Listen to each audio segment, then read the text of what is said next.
복음 안에 있는 것은 참 평안합니다. 그러나 복음을 가지고 있고 복음을 전하는 사역자라도 오해가 시작되면 참 조심스럽게 됩니다. 내가 말하는 의도를 상대방이 이해해버리면 참 쉬운데 한번 사단의 틈을 통해서 오해가 생기기 시작하면 그로 인해서 여러 추측들 또 다른 어떤 생각들을 하게 되면서 이렇게 좋은 의도가 나쁜 것으로 가게 됩니다. 참 바울이 지금 갈라디아서를 통해서는 자신이 사도라는 것을 참 힘겹게 증명했는데 이 고린도 후서를 통해서는 자신이 정말 고린도 교회 성도들을 사랑하고 고린도 교회 성도들이 이 자신한테 기쁨이 된다는 부분들을 참 강조하고 있거든요.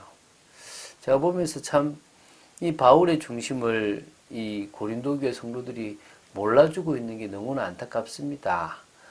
우리는 교육자, 또 사역자, 또 여러 교회에서 헌신하는 사람들을 알아주고 이해해주는 그런 믿음의 사람들로 서게 되길 바랍니다. 오늘은 고린도 후서 1장 23절부터 2장 4절까지 이어지는 부분들을 보려고 합니다.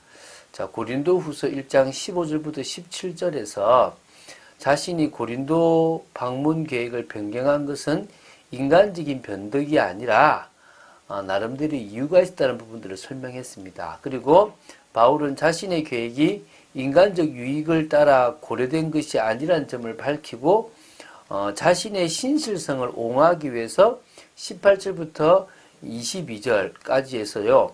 자신이 섬기는 하나님과 하나님의 아들 예수 그리스도의 신실성에 대해 거론함으로써 자신의 신실성을 간접적으로 변호하려고 했던 부분들이 우리가 어제 봤던 부분입니다. 이제 바울은 오늘 이 1장 23절부터 2장 4절까지를 통해서요. 자신이 여행 계획을 재변경한 사유를 보다 구체적으로 명시하면서 밝히고 있습니다. 오늘 그걸 통해서 참 바울이 이런 수고하고 노력하는 부분들이 애처롭게 보이지만 한 성도라도 또 한 교회가 제대로 세워지는 일이라면 얼마든지 헌신하겠다라는 그런 바울의 사실 마음이 느껴집니다. 한번 보겠습니다. 23절입니다. 내가 내 목숨을 걸고 내 하나님을 불러 증언하시게 하노니 내가 다시 고린도에 가지 아니한 것은 너희를 아끼려 함이라. 원래는 가야 되는데 안 갔다는 거예요. 왜 안 갔냐 그러면 그것이 고린도 교회 성도들을 아끼는 마음이라는 거예요. 그것을 어떻게 해요? 생명 걸고 지금 내가 얘기한다. 내가 하나님의 이름을 불러서 잘못하면 내가 벌을 받을 수 있는데 그 이름을 불러 진짜 증언하실 수 있을 만큼 내 중심이 사실인지 아닌지 하나님은 아실 거 아니냐. 그분을 불러서 내가 진짜 여러분에게 증언하고 싶다. 듣게 하고 싶다. 그 정도로 내가 지금 너희들한테 먹는 내 마음이 진실인데 내가 가지 아니한 것은 바로 너희를 아끼기 때문이라는 거예요. 뭘 아끼느냐. 고린도 후서 2장 2절에 진술하고 있는데요. 만일 원래 계획대로 고린도를 방문했더라면 바울이 고린도 교회 성도들의 마음에 상처를 주었을 것은 분명한 사실이었습니다. 왜냐하면 그 즈음에 고린도 교회에는 엄중한 처벌을 받을 만한 만큼 바울을 근심되게 하는 사람들이 있었기 때문에 필연적으로 그들을 엄중하게 함으로써 상처를 줬을 거라는 것입니다. 바울은 그들을 징계할 수도 있었을 것이나 그보다 오히려 그들 속에서 회개할 수 있는 기회를 제공하기 위하여 자신의 방문을 스스로 보류했다는 것입니다. 그것을 2장 7절에도 지금 나오고 있거든요. 그러므로 고린도 교회의 몇몇 사람들의 주장처럼 바울의 고린도 방문 계획 변경 동기를 바울 자신의 경솔함이나 바울 자신의 유익을 따르는 것이 아님을 지금 이해해 주라. 그렇게 생각하고 있다는 것은 경솔함이나 바울의 유익이라고 생각하는 것은 잘못됐다고 얘기하는 것입니다. 바울은 자신이 아니라 하나님의 뜻과 고린도 교회 성도들에 대한 사랑과 관심에 따라 행동을 하고 가지도 않았다는 부분들을 지금 설명하고 있습니다. 24절입니다. 우리가 너희 믿음을 주관하려 하는 것이 아니요 오직 너희 기쁨을 돕는 자가 되려 함이니 이는 너희가 믿음에 섰습니다. 바울은요, 자신이 고린도교회 성도들에게 복음을 전했다고 해서 그들의 믿음을 바울의 뜻대로 좌지우지하는, 이렇게 주관해서 끌고 영향을 미치려고 하는 모습이 아닙니다. 오히려 고린도교회 성도들이 스스로 결정하고 인도받는 그 기쁨의 헌신, 그 기쁨의 신앙생활을 잘할 수 있도록 돕는 것이 자기가 하려는 사역이라는 것입니다. 그래서요, 그 이유가 뭐냐면 이미 고린도교회 성도들은 믿음 위에 굳건히 서 있기 때문에 자신이 굳이 그렇게 주관할 필요가 없다는 것입니다. 이제 2장으로 넘어갑니다. 내가 다시는 너희에게 근심 중에 나아가지 아니하기로 스스로 결심하였노니. 자, 이 2장 1절부터 4절은요, 1장 23절, 24절에 이어지는 부분으로 AD 55년경에 있었던 바울의 제2차 고린도 방문인 근심의 방문 이후에 재방문을 하기로 했는데 연기한 이유가 눈물의 편지를 기록한 이유를 그러니까 그 이유와 또 눈물의 편지를 설명하려는 그 이유를 지금 이렇게 지금 일련의 내용을 지금 담고 있는, 이게 지금 그 두 가지가 다 있는 거죠. 자신이 근심의 방문 이후에 안 간 것과 또 뭐요? 이 눈물의 편지를 뭐요? 이 고린도 교회에 쓰게 된 이유를 지금 설명하는 것입니다. 자, 사실 바울은요, 이미 고린도 교회를 2차례 방문했습니다. 첫 번째는 고린도 교회를 세울 첫 번째 때입니다. 그게 사도행전 18장이었고요.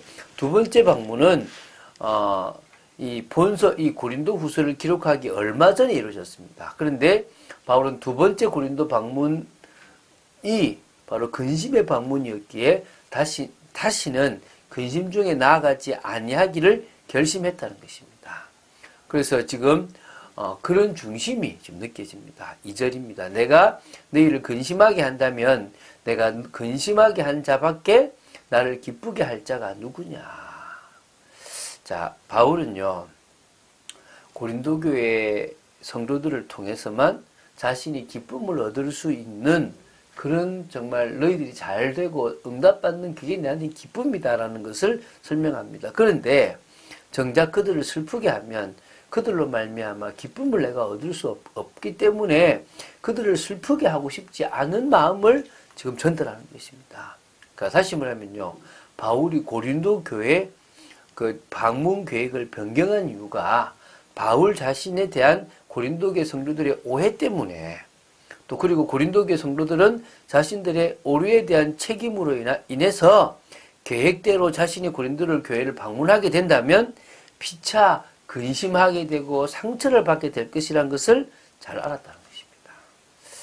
내가 이같이 쓴 것은 내가 갈 때에 마땅히 나를 기쁘게 할 자로부터 도리어 근심을 얻을까 염려함이요, 또 너희 모두에 대한 나의 기쁨이 너희 모두의 기쁨인 줄 확신함이로다. 지금 안 써도 될 부분들을 참 노력해서 쓰고 있습니다. 오해하지 말라 이 말이죠. 지금요, 바울은 고린도 교회를 다시 방문하는 대신 편지를 지금 썼습니다. 그 이유가 뭐냐? 방문하게 됨으로 인해 기쁨이 아니라 오히려 근심하게 되고 염려하게 되어서 다시 방문하는 것 대신에 편지를 쓰고 있다는 것입니다. 그래서 회개하고 돌아오기를 바라는 마음이, 그래서 그게 내 기쁨이다. 고린도 성도의 기쁨이 될 것이라는 것을 지금 이야기하고 있습니다. 4절에요. 그러면서 이제 그 전에 눈물의 편지를 쓴 것에 대해서 얘기하고 있습니다. 내가 마음에 큰 눌림과 걱정이 있어 많은 눈물로 너에게 썼노니 이는 너희로 근심하게 하려 한 것이 아니요 오직 내가 너희를 향하여 넘치는 사랑이 있음을 너희로 알게 하려 함이라. 바울이 흘린 많은 눈물은요, 고린도 교회 성도들을 향한 넘치는 사랑의 표시였습니다. 그래서 고린도 후서를 쓰기 전에 눈물의 편지를 쓰게 되었는데 그 이유가 마음에 큰 눌림과 걱정이 있었기 때문인 겁니다. 그러나 고린도 교회 성도들에게는 근심하게 하는 의도가 아니라 사랑이 있음을 알게 하는 것입니다. 종종 자식들도요, 부모가 어떤 마음으로 혼을 내고 어떤 마음으로 강하게 이야기하는지 들으려고도 안 해요. 참 어리석죠. 그 모든 것이 사랑인 줄을요 모르고 오해합니다. 그럴 때 참 부모는 안타깝잖아요. 지금요, 이 바울의 중심과 그 속에 고린도 교회 성도들을 향한 사랑을, 정작 그 사랑을 받는 고린도 교회 성도들이 몰랐다는 것입니다. 그리고 오히려 약속을 지키지 않고 글을 지키지 않고 변경한 이런 걸 가지고 오해하고 잘못됐다, 경솔하다 이렇게 판단하고 있는 게 얼마나 가슴 아픕니까? 우린 정말 바울과 같은 사역자로 서서 현장의 영혼들을 위해서 사역해야 될 것이고 또 사역자들을 볼 때 오해하지 않아야 될 줄로 믿습니다. 그러면서 우리는 뭡니까? 진짜 믿음으로 서고 삶으로 인정받는 그리스도인, 하나님이 인정하는 그리스도인, 불신자들이 인정하는 그리스도인, 믿음의 사람들이 인정하는 그리스도인, 가족들까지도 인정하는 그리스도인이 되어야 될 줄로 믿습니다. 하나님은 우리가 그런 축복 누리기 원하십니다. 그래서요, 흔들리지 않는 믿음. 제가 어제도 한 자매하고 그런 얘기 했거든요. 예수 그리스도를 믿어서 잘 된다면 그건 잘못된 것이다. 가족들이든 누구든지 예수 그리스도를 믿음으로 잘 되는 부분을 전달하려고 한다면 잘못된 것이다. 오히려 내가 예수 믿어도 안 돼도, 예수 믿어서 어려움 당해도 그 속에서 내가 가지고 있는 복음의 답을 가지고 있다면 전달될 것이다. 믿습니까? 그런 축복이 있을 줄 믿습니다. 우리는 과거 창세기 3장 육체의 소욕을 따르는 옛 틀을 벗어버리고 새 틀을 가지는 오직 유일성 재창조의 능력을 사실적으로 누리는 여러분 되시기를 주 예수 그리스도 이름으로 축원드립니다. 주는 그리스도시요 살아계신 하나님의 아들을 고백합니다.